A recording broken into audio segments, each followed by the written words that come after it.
You can find information about subscribing to this series at netrf.org/podcast, where you'll also find helpful infographics and videos that expand on this material. If you're new to NETWise, we strongly recommend you go back and listen to the series from the beginning, starting with episode 1. It will give you a solid grounding in the basics of neuroendocrine tumors and how they're treated. You can find the whole series at netrf.org/podcast and wherever you get podcasts. Do you have a story to tell about your own NET journey? If you're a NET patient who would like to participate in a future episode, please email us and let us know. podcast@netrf.org.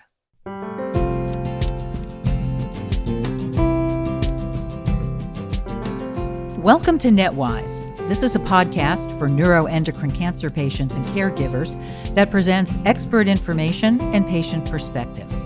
I'm Elise Gellerman from the Neuroendocrine Tumor Research Foundation. Today is the first of 2 episodes on a topic near and dear to us here at NETRF, cancer research. Advancing NET research is the core of our mission, and it's a crucial need because NETs are extremely complicated cancers, and there is still a lot the scientific and medical communities need to learn about them. Here's Dr. John Conkey, NETRF's Director of Research, followed by Dr. Chrissy Thirlwell, Professor of Cancer Genomics at the University of Exeter in England, and co-chair of NETRF's Board of Scientific Advisors.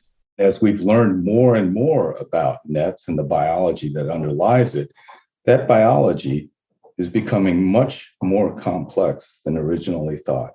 People thought, well, we'll find a gene that is involved with NETs, we'll figure out a way to address the treatment of that genetic problem and be done. And it's so far away from that and so much more complex.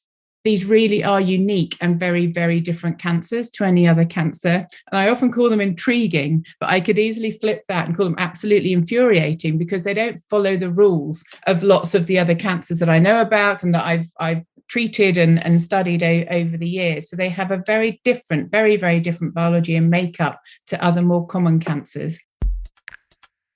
We've spoken in a previous episode about how clinical trials are conducted, but a clinical trial is just the tip of the iceberg. It's the visible end result of a tremendously long and complex process that takes a promising scientific idea and turns it into a usable treatment. When we think about setting out in research to try and end up with a medicine at the other end of the line, there are many, many steps. And that whole process from identifying a target in your first experiments in the lab to actually drugging and giving a new treatment can take up to 10 years or so. Here's Dr. Dawn Quell, a professor of pharmacology and neurology at the University of Iowa, and also co-chair of NETRF's Board of Scientific Advisors. And in fact, that could be quite quick. We're often looking at more than 10 years. It takes a while to conduct the investigations. And then you realize, well, that raises 5 other questions. And maybe this result isn't that meaningful unless we show X, Y, and Z also happen.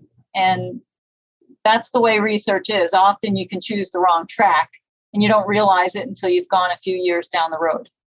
And scientists feel like we're working in the laboratory to improve patient health, but it can seem like a long road on that journey. And in many cases, it really is. It's not easy to take your findings and get them into clinical trials. I mean, you need hundreds of thousands of dollars just to do a very small clinical trial. So there is a pipeline that people need to go through. And I think it needs to be that way because we need rigorous science to actually guide and justify what we are going to do in a living human being. So it's quite long.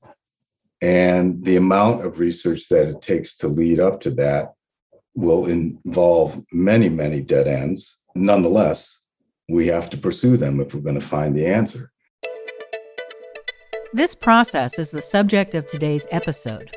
How do scientists do research from beginning to end?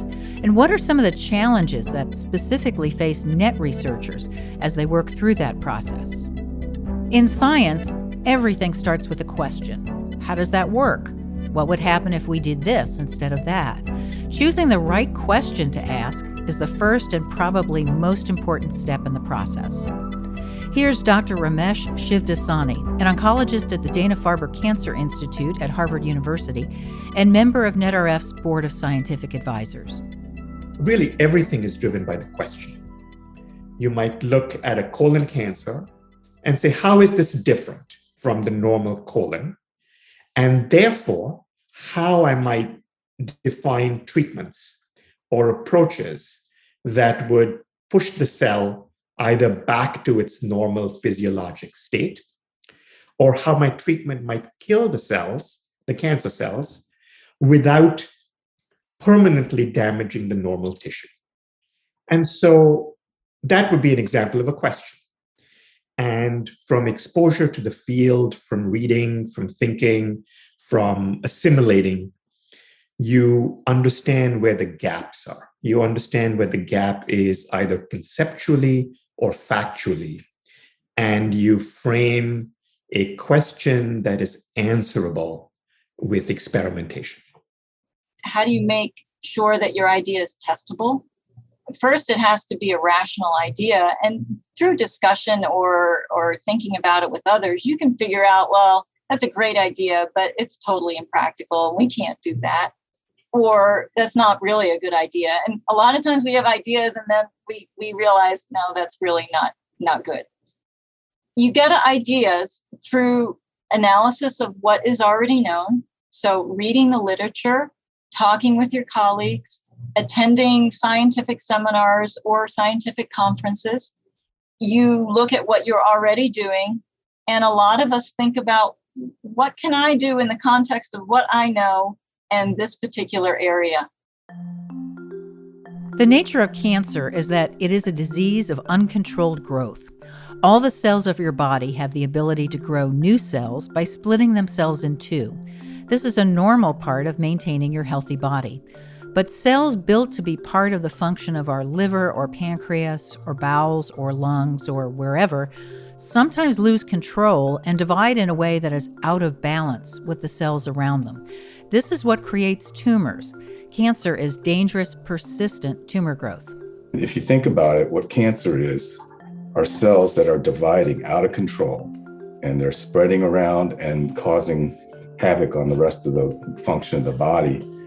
And understanding how that process stops normally is in many ways what our therapeutics for cancer are involved with now, which is how do we stop proliferation and what's going wrong in the normal process of development that causes these cancer cells to just continue to proliferate unchecked. The kinds of things that went on or went wrong when diseases such as cancer form actually represent biological pathways normally used during normal development, but then go awry. In other words, a normal kidney cell or a liver cell behaves normally, does its physiologic functions, and goes on with life. A cancer cell is this very same cell that is now breaking the rules. It's either proliferating, replicating, dividing more than it should, or it is moving from one place to some place it doesn't belong, and it is violating the rules of that organ system or that tissue. So one very central question in cancer is, how does a cancer cell anywhere in the body, how does that cancer cell differ from its normal counterparts? These kinds of really fundamental questions, why do tumors start growing? What are the mechanisms that should be keeping them in check, and why are they failing? How is a cancer cell different from the healthy cells that surround it? Are great examples of what is called basic research. This is the kind of research that might seem the farthest from a working clinical trial, but without finding answers to these kinds of questions, nothing else can follow. This is the foundation for all new ideas in cancer treatment. We've known for a long time that cancer is closely related to genetics. something inside the cell's DNA or RNA is causing it to go rogue and form a tumor. And so, since the sequencing of the human genome began in the early 1990s, much of the important basic research in cancer has had a genetic focus. DNA, which is the building blocks of all living organisms, it contains what's called a genetic code. And the code is a very simple set of chemicals in a certain sequence. The sequence, though, is thousands and thousands and thousands. It's basically huge strands of nucleic acids, and the sequence of which is incredibly complex. There are certain genes that seem to be mutated a large percentage of the time in a particular type of net. Because of that prevalence, it's pretty clear that that mutation does something that predisposes people to get that type of net. This makes it sound really simple. Find the right gene, knock out the cancer. Unfortunately, it's way more complicated than that. Our genetic code is made up of combinations of only 4 proteins, represented by the letters A, C, G, and T, but there are 3 billion pairs of these letters in the nucleus of every cell, and there might just be one faulty gene. It's the ultimate needle in a haystack. It depends which of those 3 billion letters have changed. You can literally have a 1-letter change, which stops a whole gene sort of working properly. It's even more complicated than that, though, because genetic mutations can affect one gene or several, so the difference you're looking for might be in 2 or 3 base pairs that are billions of pairs apart from each other. Or it may be a combination of them, multiple genes acting together. You could have 50 different changes, so it's all about the position of where those changes are. The possibilities are literally almost endless. And as if that weren't complicated enough, when you do find a genetic abnormality in a tumor, it's very hard to tell cause from effect, whether that change is the cause of the tumor or the result of it. Now you can imagine that this could be the list of this could be hundreds of genes and pathways that are affected. And so then you have to figure out which of those genes and pathways are really relevant to the disease, which ones are responsible for causing the disease, and which ones are just because the disease forms are the consequence of the disease. That gene may be involved in many different processes, and we don't know which of those processes yet is really the key one. A piece of good news is that there has never been better technology than there is right now for analyzing massive amounts of data. The rate and pace of how we analyze the data has shot off exponentially. The technology is absolutely amazing. The volume of data we create now is incredible. We work with data scientists and bioinformaticians who are absolutely brilliant at handling this massive volume of data and working out what's significant, what's insignificant, if this change in the DNA sequence is going to really affect the protein, so that we can actually use computers just to work and model this really quickly to look for the downstream effect. You can literally type in the mutation that you found and you can get an artificial intelligence, or you can have a data science model that tells you what the downstream effect of that is. So that's the rate and pace of the technology and the bioinformatics around this as well. There's also recently been game-changing technological developments in how to manipulate DNA. So you can edit DNA. So there's CRISPR editing, where you can actually select, once you've identified your target, you can use CRISPR editing, won a Nobel Prize recently, CRISPR editing to identify where your sort of area of interest is, and then you can change that and modify it. And prior to that, we had other ways of, we used to use what was called a lentiviral. We used to use a viral approach to go in and modify and change genes. But CRISPR is the most commonly used approach globally now. So hard as it sounds, real progress has been made in the genetics of cancer. So in the whole of cancer research, the sequencing has been really, really helpful in speeding up that whole process of identifying a target and then giving patients a drug and a new treatment. Unfortunately, NETs have been much slower than other cancers to yield their secrets to these new techniques. In neuroendocrine tumors, it's much more challenging because with all of the sequencing studies that have been done so far, we don't find these actionable mutations. This challenge has to do with the unique biological characteristics of NETs. To start with, there are very few healthy NET cells to compare to the cancerous ones, and they are extremely difficult to find and analyze. In the case of neuroendocrine tumors, we immediately reach an impasse. And the field has been at that impasse for decades now. And that is unlike, say, colon cancer or stomach cancer, where the cancer is a disease of the bulk population in that tissue, what we call the epithelium.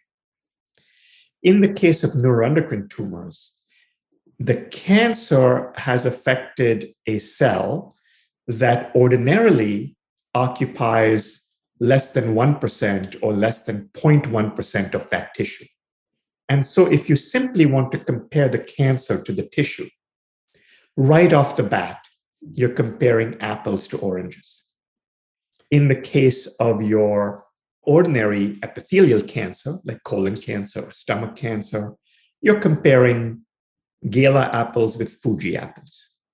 But in the case of neuroendocrine tumors, you're comparing a tumor which is made up of billions of cells of a particular type, but that cell type is so massively underrepresented in the normal tissue that if you compare the two tissues at face value, you will simply extract nonsensical information. If I were to compare your kidney with your liver, just grind it up and take a look, I would see hundreds, thousands of genes that distinguish those two organs.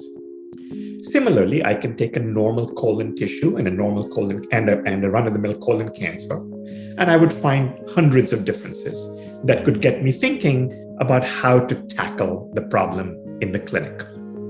But if I'm doing that with neuroendocrine tumors, I don't have a comparator. I don't have a reference that has any meaning because the cells that are pertinent are so sparse.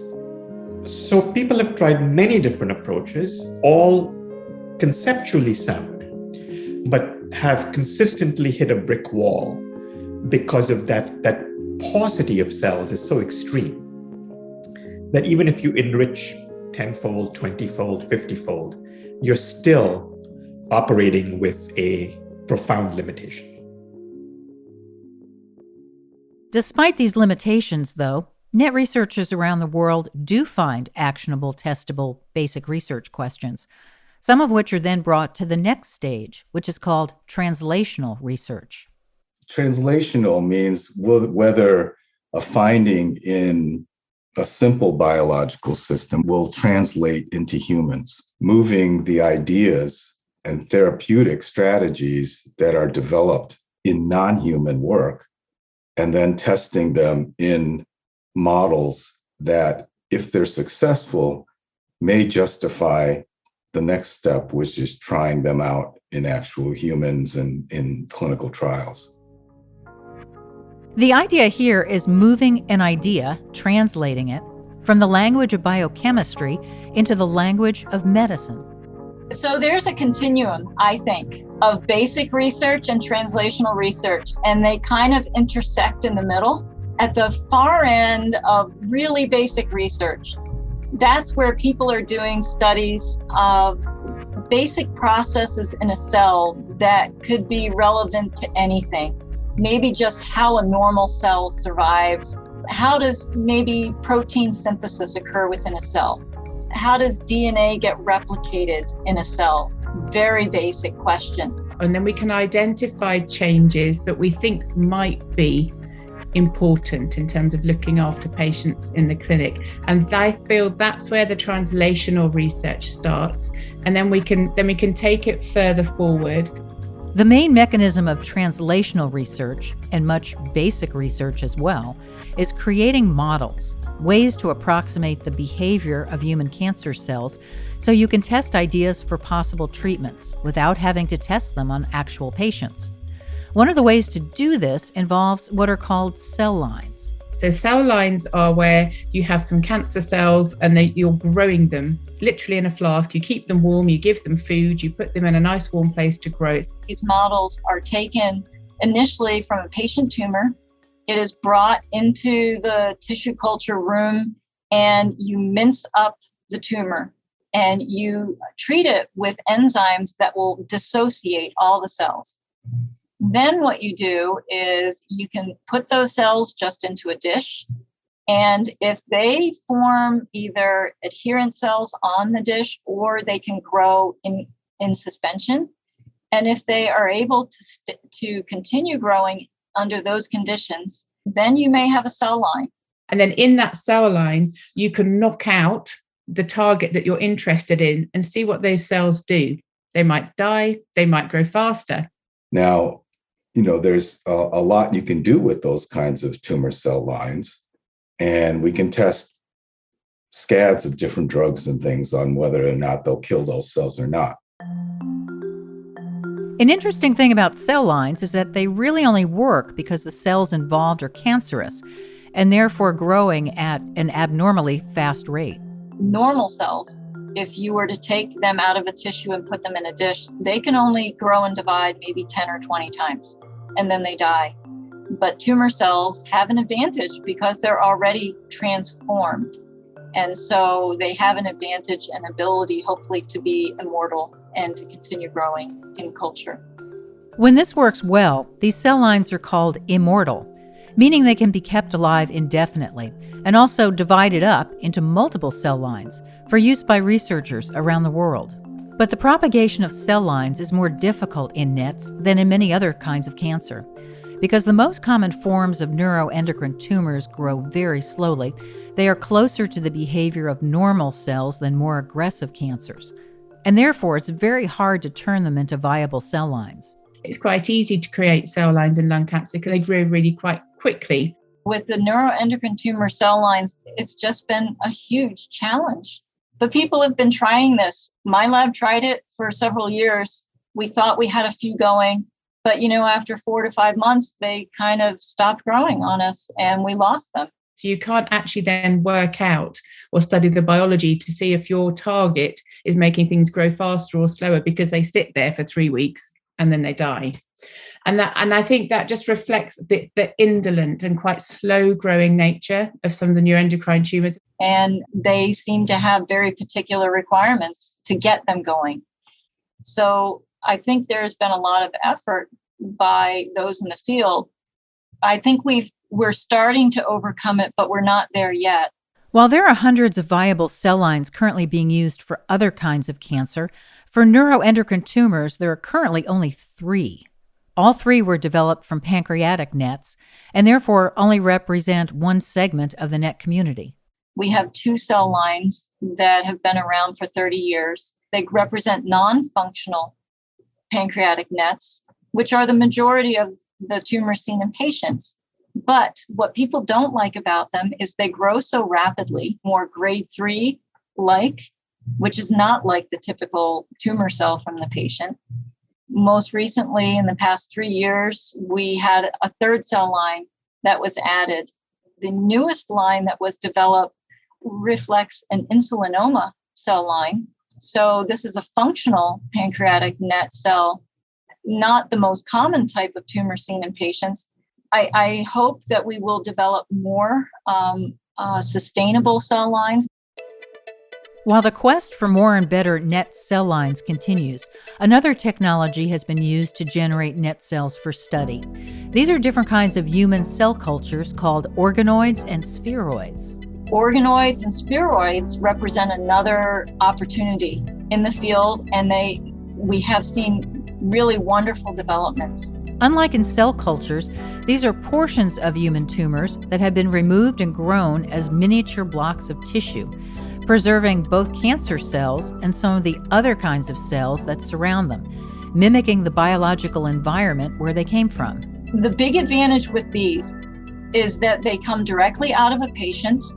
How we define them, I think, might vary between one scientist to the next. I would say that a spheroid is perhaps has a lower number of mixed cell types within it. It's more homogeneous, whereas an organoid has a greater variety of cell types that are adding into it, and perhaps may reflect the actual tumor a little bit better. While organoids and spheroids are not immortal like cell lines, they can be kept alive long enough to do some interesting research. They're also derived from a particular tumor in a particular patient, so they may potentially be used for personalized medicine, figuring out which treatment is likely to work best against that specific tumor. The challenge with them is that they can't be kept alive as long as cell lines, and they can't be coaxed into reproducing. So while a cell line might generate strains of cancer cells that researchers use for decades, an organoid or spheroid is only useful in that particular lab and only for a short time.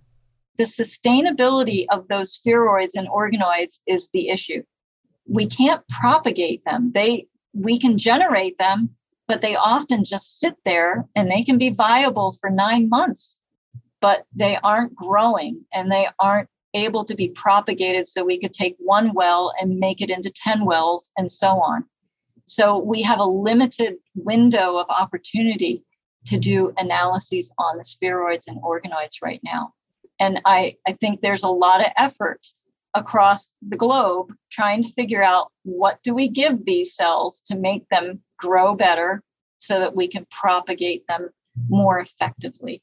I really feel we're finally making some progress in terms of some of the cell lines we use and the organoids that have been produced. So I think that's fantastic. There's still further work to be done with those organoids to either make them more reliable, and we're getting to a point where they are being used by other groups and they might be manipulated. So there's quite exciting data coming out of that. Another kind of model that is often used in experimental testing is animals, often mice or zebrafish. In order to begin an animal trial, researchers have to go through an extensive review process to make sure that the promise of the idea they want to test justifies the expense of caring for live animals for the months or years the experiment might take to run, and also that they have the facilities and expertise to humanely care for the animals. When these requirements are met, animal trials can tell us things about potential treatment options that test tube experiments just can't match. Take, for example, a mouse, and let's say we transplant a human NET tumor into it, and we can make it so that that tumor will grow. We can engineer the mouse so that it doesn't attack that tumor on its own by its own immune system, and the tumor will grow.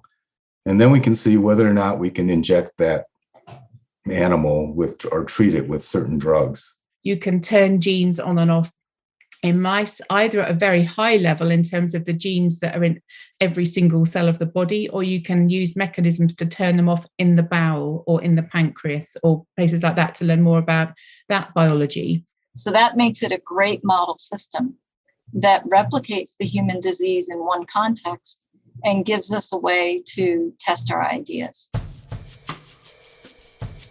This stage is crucial because even the best cell culture models only get us part of the way to understanding how cancers work and what techniques to fight them might be effective. When you're working in a cell that's in a culture dish, it's a very atypical environment for that cell to be growing in. So that's one reason why sometimes our studies that we're doing in a cell may not actually translate to what is happening in an animal. And you won't know it until you do it. And when it comes to safety, there's also really no way to know what negative effects a treatment might have on people without first testing it in animals. And we don't want to hurt people, so we need to have as much justification as possible from preclinical work. And so these tests are extremely useful. They're not perfect, though, because mice aren't human and their biology is not exactly the same. Now, sometimes there's that issue of we can cure cancer in mice, but to make that leap into people is very difficult. Mice are different than people. They have different genetics. They have a different physiology, anatomy, everything. Their metabolism is different. Attempts are being made to find better animal models, ones that would respond more similarly to humans. This means using mammals whose anatomy is closer to ours. That's why some people, and I even got involved in some projects like this, where we've worked with large animal models of particular tumors. So we've worked in mini pigs. Genetically, anatomically, physiologically, they are so much more like humans that there is a benefit to doing that. And there is a movement in cancer research to use more of these animal models. There are problems here, though. The ethical considerations are more complex, and keeping and caring for pigs is an order of magnitude more difficult and expensive than keeping and caring for mice. So this is still a developing area and not nearly as common as working with smaller animals.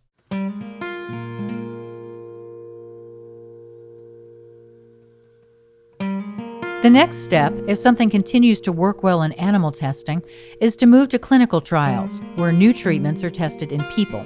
We spoke about the clinical trial process in depth in episode 7 of NETWise, and I encourage you to go back and listen to that podcast if you haven't already. To sum up, clinical trials work in several stages. First, testing a new treatment for safety, and then for effectiveness. It's a slow, methodical process and very, very expensive. So only treatments that have demonstrated real promise in those earlier preclinical stages are considered for clinical trials. And unfortunately, there's a real tendency in the community, the media, and among policymakers to pay lots of attention to developments that have reached the clinical trial stage and not enough on the basic and translational research that precedes it.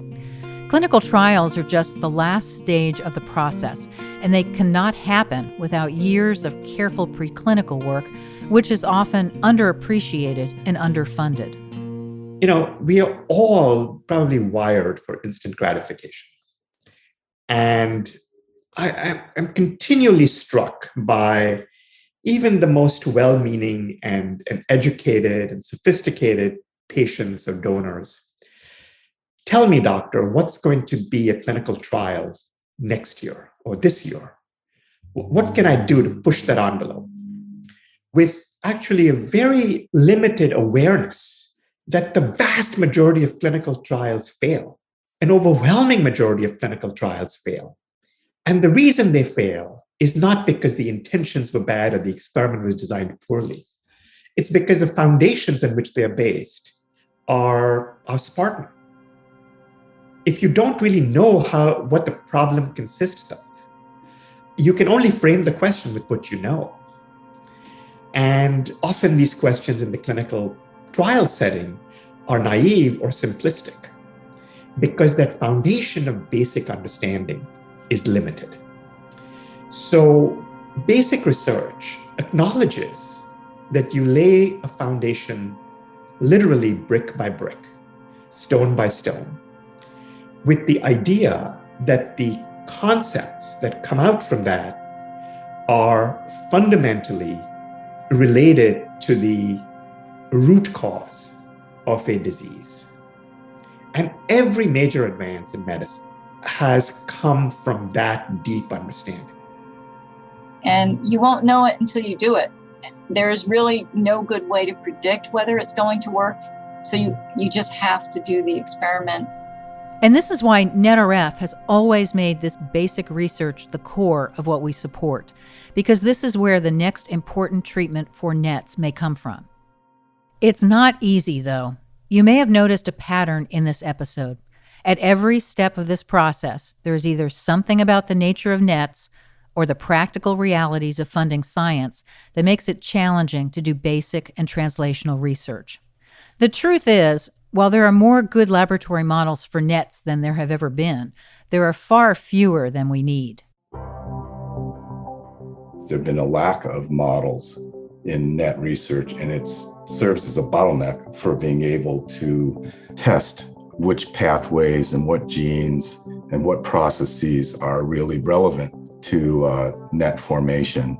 And without that, we can't then really take the next step, which is testing whether or not certain treatments that affect those pathways may work in humans or not. it's the models that have been missing. So you can identify your targets and you're missing that really vital step to then get to the bit where you might start being able to identify drugs for human use. Despite these challenges, though, amazing work is being done on NETs right now, much of it with funding from the NET Research Foundation. So that's what we're going to explore in the next episode. What has been the history of NET research? What is some of the most exciting science being done right now? Some of it by the scientists we met today and their colleagues. And what might the future of NET treatment look like?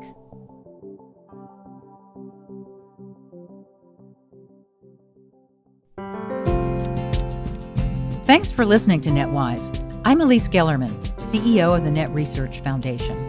This episode was written and produced by David Hoffman of Citizen Racecar, post-production by Garrett Tiedemann, production manager Gabriella Montequin. It was made possible by the generous support of Ipsen, Advanced Accelerator Applications, a Novartis company, Tercera Therapeutics, and Progenics Pharmaceuticals, a Lantheus company.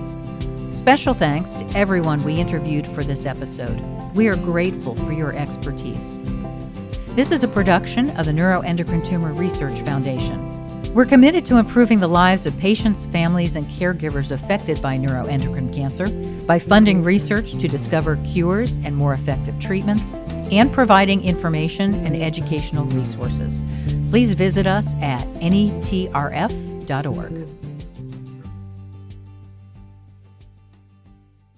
This podcast is not intended as and shall not be relied upon as medical advice. The Neuroendocrine Tumor Research Foundation encourages all listeners to discuss any scientific information found here with their personal oncologist, physician, and/or appropriate qualified health professional. Listening to this podcast does not constitute a patient-physician relationship. The Neuroendocrine Tumor Research Foundation does not represent that any information provided here should supplant the reasoned, informed advice of a patient's personal oncologist, physician, or appropriate qualified health professional.